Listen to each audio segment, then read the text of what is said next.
Good morning to all of you. चलिए start करते हैं। आज जो देखना है वो है correlated nested query, correlated sub query. ये बड़ा ही इंपॉर्टेंट टॉपिक है, इससे फ्रिक्वेंटली क्वेश्चन आते रहते हैं और ऐसे भी ये बहुत इंपॉर्टेंट है। गेट नेट तो छोड़िए, ये प्रैक्टिकली भी बहुत इंपॉर्टेंट है अगर इंटरव्यू वगैरह में कहीं जाते हैं तो। ठीक है, तो सबसे पहले हम लोग देखते हैं कि नेस्टेड क्वेरी और कोरिलेटेड में डिफरेंस कहाँ पे है। हम लोग पहले एक क्वेरी लिखे थे ना, नेस्टेड क्वेरी। वहाँ क्वेरी किया था कि ऑलरेडी देख चुके हैं कि उन एम्प्लॉयज़ को, सपोज वैसा था query, write a query in SQL to display all employees whose salary is greater than, ठीक है, हरीश सैलरी। मतलब आपको उन सारे एम्प्लॉय के बारे में इंफॉर्मेशन चाहिए जिनका सैलरी जो है हरीश के सैलरी से ज़्यादा हो। तो आप पहले क्या करते थे, सबसे पहले आपका काम होता था हरीश की सैलरी फाइंड आउट करें। ठीक है, तो हरीश का सैलरी कैसे निकालते थे, सेलेक्ट सैलरी, जो हमारे पास टेबल है उसी के बेस पे, from employees where E name equal to, क्योंकि एग्जैक्ट मैच है, इक्वलिटी लगाएंगे। ठीक है ना, हरीश। तो ये क्या करेगा, हरीश की सैलरी लेके आएगा। हरीश का सैलरी कितना है, हरीश का जो सैलरी है वो है आपका 3800, तो ये 3800 लेके आएगा। ठीक है, फिर आप बाहर लिखेंगे सेलेक्ट, सपोज EMPNO, ये आपको चाहिए, ई नेम चाहिए और सैलरी चाहिए, from employees where salary is greater than, और इसको हम ब्रैकेट में पुट कर देंगे। क्लियर। नाउ ये क्वेरी क्या करती थी, when ever there is nested query the inner query will execute first. तो इनर क्वेरी पहले एग्जीक्यूट हुआ, ये क्या लेके आया, हरीश का सैलरी 3800। फिर इसका काम खत्म। उसके बाद आप देखेंगे कि पहला कॉलम, पहला टपल, पहला टपल है 1292, हरीश खुद 3800। क्या 3800 से ज़्यादा है, नहीं, तो ये टपल नहीं आएगा। ठीक है ना, कैसे देखिए, पहला हम लोग रो देख रहे हैं 3800, क्या 3800 ज़्यादा है, तो नहीं आया। फिर अगला है राजीव, राजीव का कितना है सैलरी, 3200, क्या इससे ज़्यादा है, नहीं, ये भी नहीं आया। फिर कीर्ति 3000, क्या इससे ज़्यादा है, नहीं। फिर मिथिलेश 9000, क्या इससे ज़्यादा है, तो यस ज़्यादा है। तो यहाँ क्या EMPNO में आएगा, पहला आएगा मिथिलेश। ठीक है, उसका EMPNO क्या है 1348 और सैलरी है 9000, ये एक आउटपुट आया। फिर अगला में वो आएगा मुकेश 1397, इसकी सैलरी 4000 है, जो कि इससे ज़्यादा है, तो ये भी आ जाएगा 1397 मुकेश और 4000। फिर अगला है शंकर क्लर्क, उसकी सैलरी कितनी है 3000, वो नहीं आने जा रहा है क्योंकि 3000 इससे छोटा है। फिर बाकी ना ही पूनम का, ना ही प्रेरणा का, ना ही अनिल का, किसी की सैलरी ज़्यादा नहीं। तो क्या हुआ यहाँ पे, ध्यान से देखिए, इनर क्वेरी सिर्फ एक बार एग्जीक्यूट हुआ है, उसके बाद उसका काम खत्म। ठीक है, तो ये है आपका नेस्टेड क्वेरी। नाउ अब ये कोरिलेटेड जो सब क्वेरी है, कोरिलेटेड नेस्टेड क्वेरी है, ये बिल्कुल अलग टाइप का है। इसमें क्या होगा, इसमें भी दो टाइप के ये होंगे, एक इनर क्वेरी, एक आउटर क्वेरी। लेकिन जो इनर क्वेरी जो है वो आउटर क्वेरी के हर एक रो या टपल के लिए एक बार एग्जीक्यूट होगा। क्या बोले, आउटर क्वेरी के हर एक टपल के लिए या रो के लिए एक बार एग्जीक्यूट होगा। इसी को बोलते हैं रो बाय रो प्रोसेसिंग। ठीक है, ठीक है, तो आप आइडेंटिफाई कैसे करेंगे कि ये कोरिलेटेड नेस्टेड क्वेरी है। तो पहले हम लोग देखते हैं एक एग्जांपल से। ठीक है, इसको मिटा देते हैं, ये तो हम लोग ऑलरेडी किया हुआ है। तो हमारा कुछ क्वेरी ऐसा है, ये बड़ा इंपॉर्टेंट एग्जांपल है, ये कहीं भी जाइए आपसे यही पूछेगा। ठीक है, क्वेरी ऐसा है, write a query in SQL to display all employees whose salary is greater than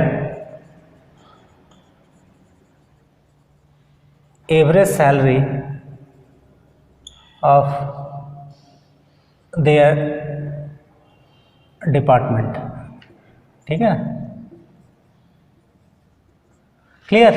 मतलब आपको उन सारे एम्प्लॉय के बारे में इंफॉर्मेशन चाहिए जिनका जो सैलरी है उसके डिपार्टमेंट की एवरेज सैलरी से ज़्यादा हो।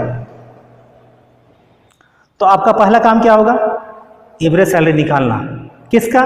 उस पर्टिकुलर एम्प्लॉय का जिसको हम मान सकते हैं कि वो कैंडिडेट पॉसिबल आउटपुट में आने वाला टपल है। ठीक है, नाउ तो क्वेरी कुछ हम ऐसे लिखते हैं। क्वेरी लिख रहे हैं सेलेक्ट, हमारा टेबल में क्या है? टेबल में है e name comma sal comma DNO department number के लिए फ्रॉम एम्प्लॉयज आउटर। इसका हम रीनेमिंग कर दिए, एम्प्लॉयज कॉमा स्पेस देके आउटर, मतलब अब एम्प्लॉयज का नया नाम क्या हो गया? आउटर। ठीक है ना? Where sal is greater than select ABJ cell from employees where DNO equal to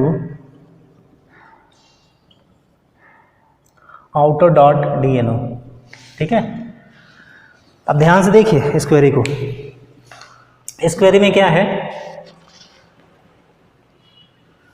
आपको उन सारे एम्प्लॉय के बारे में इंफॉर्मेशन चाहिए जिनका सैलरी उसके डिपार्टमेंट के एवरेज सैलरी से ज़्यादा हो। ठीक है, अब एक चीज़ देखिए आप, ये जो आउटर क्वेरी है इसका हम रीनेमिंग क्या किए हैं टेबल का? आउटर, मतलब ये जो एम्प्लॉयज़ का नाम क्या होगा? आउटर। ये जो इनर क्वेरी है इसमें जो ये DNO है, क्या ये बाहर वाले का है या एम्प्लॉय टेबल का है? एम्प्लॉय टेबल का है, क्योंकि इसका नाम तो आउटर हो चुका है। लेकिन ये जो DNO है ये वाला, ये कहाँ का है? ये जो DNO है ये जो है बाहर वाले का है। क्यों? क्योंकि यहाँ पे क्वालिफायर लगाया हुआ है आउटर। समझ रहे हैं? तो जब भी इनर क्वेरी,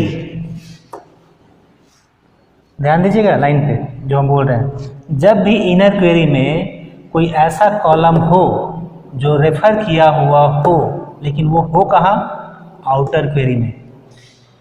जब भी इनर क्वेरी किसी आउटर क्वेरी के कॉलम को रेफर करता है, it becomes correlated nested query. ठीक है, क्लियर? तो ये जब हम इसका प्रोसेसिंग होगा, ये रो बाय रो होगा। कैसे होगा देखिए, हो सकता है कि पहला टपल जो है हमारा पॉसिबल कैंडिडेट हो आंसर का। तो पहला टपल क्या है? 1292 हरीश। ठीक है, तो हरीश नाम रखते हैं हम इसका, हरीश जो है। सैलरी कितना है इसका? 3800। और इसका डिपार्टमेंट नंबर कितना है? DNO 10। मतलब ये आउटपुट में तभी आना चाहिए जब हरीश का सैलरी डिपार्टमेंट 10 की एवरेज सैलरी से ज़्यादा हो। ठीक है, तो इनर, अब ये कैंडिडेट इसलिए ये लिखा हुआ है। पहला लाइन क्या है? Get candidate from outer query. तो ये कैंडिडेट रो हो गया पहला टपल। नाउ दूसरा point, execute inner query using candidate row value. Candidate row का वैल्यू क्या है? 10। तो इसको लेके आप एग्जीक्यूट कराएंगे। यहाँ पे वैल्यू क्या है? 10। ठीक है, now use value from inner query to qualify और डिसक्वालिफाई कैंडिडेट रो। ठीक है, अब इसको लेके हम देखते हैं कि ये पहला वाला जो टपल है आएगा या नहीं आएगा। नाउ अब ये क्या है? पहला वाला टपल का DNO का वैल्यू क्या है? 10, जो कि यहाँ हम लिख दिए। अब ये अंदर वाला क्वेरी बिल्कुल अलग है। एम्प्लॉयज टेबल जो हमारा है वो पहले टपल में गया हरीश के ही डिपार्टमेंट नंबर को। हरीश का डिपार्टमेंट नंबर क्या है? 10 का 10। तो क्या करेगा? पहले 10 का एवरेज सैलरी निकालेगा। एवरेज सैलरी कुछ भी आया XYZ सपोज।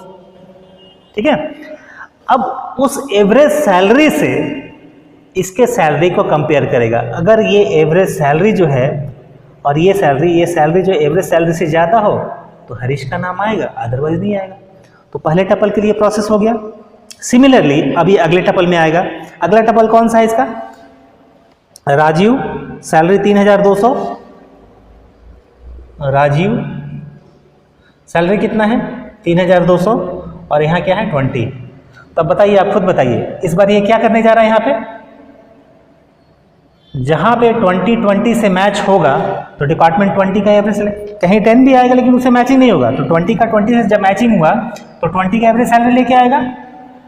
अब राजीव की जो सैलरी है 3200, उसके एवरेज सैलरी से डिपार्टमेंट 20 की एवरेज सैलरी से ज़्यादा हो तो आएगा, अदरवाइज रिजल्ट में नहीं आएगा। समझ में आ रहा है? ये 2 टपल के क्लियर है। उस तरह तीसरा टपल क्या है कीर्ति, वो भी 20 का ही है। फिर मिथिलेश वो 10 का है। अगेन मतलब जितना टपल है हमारे में, कितना टपल है, 1 2 3 4 5 6 7 8 9, ये 9 टाइम्स ही एग्जीक्यूट होगा। ठीक है, मतलब आउटर क्वेरी के हर एक वैल्यू के लिए ये एक बार एग्जीक्यूट होगा। इसी को बोलते हैं रो बाय प्रोसेसिंग, और इस पूरी चीज़ को क्या बोलते हैं, को रिलेटेड नेस्टेड क्वेरी। क्लियर है ये चीज़? तो ये जो साइकिल है, get candidate row from outer query, execute inner query using candidate row value, then use values from inner query to qualify or disqualify row, और इसको हम एक लूप में डाल देंगे। ये तब तक चलता रहेगा जब तक टेबल में आपके रोज हैं। क्लियर? हमारे में कितने हैं? 9। तो ये है कोरिलेटेड नेस्टेड क्वेरी। ये नॉर्मल नेस्टेड क्वेरी से डिफरेंट है। नेस्टेड क्वेरी में जो इनर था वो सिर्फ एक बार एग्जीक्यूट हुआ था। यहाँ आउटर क्वेरी के लिए इनर क्वेरी, हर एक आउटर क्वेरी के एक टपल के लिए इनर क्वेरी एक बार एग्जीक्यूट हो रहा है। समझ में आ रहा है difference? This is very very important topic, ठीक है, for competition point of view, क्योंकि ये बार बार आता है। इसमें आगे करके हम लोग देखेंगे कि इसमें एग्जिस्ट ऑपरेटर यूज़ करते हैं, नॉट एग्जिस्ट यूज़ करते हैं, एंड सो ऑन। लेकिन ये हमारा बेसिक फंडामेंटल कि कोरिलेटेड सब क्वेरी क्या होता है। ठीक है, इतना याद रहेगा ना? ठीक है, ओके।